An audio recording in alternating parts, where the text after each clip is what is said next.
Yeah. And you need a good prenup too, because with Bezos, I think he cheated or something, and then it was void because of that. So, correct. Prenups, postnups are often disregarded. So, I recommend putting them in place. The only hesitation I ever say is, well, it may upset your future spouse.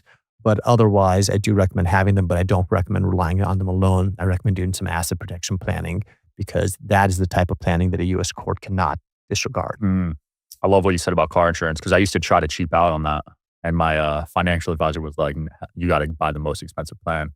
It's very common that a lot of people buy the minimum amount of car insurance possible.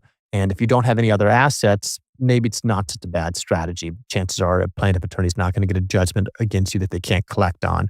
But if your net worth grows to the point that you become appetizing for a plaintiff attorney, having that cushion of insurance in there between the plaintiff and your assets is very helpful. Yeah. Now, I don't recommend relying on insurance alone because, well, there's a possibility that you miss paying 1 month and your coverage has a gap. Mm. There's also the possibility that a claim can go beyond policy limits, or that there's a legitimate claim, but it's big enough that the insurance company decides to try to escape liability. They claim that instead of you being negligent, you were grossly negligent, which may not be covered, or for whatever reason, they try to hide behind some type of exclusion. Insurance companies don't generally go over the list of exclusions at the time that they sell you the policy. But when it comes time to cash in, then they may try to hide behind one of the exclusions. So buy the insurance, but don't rely on the insurance. That's good to know. Yeah, when I was growing up, I was on the 25, 50K one, but we had to up that to $1 million.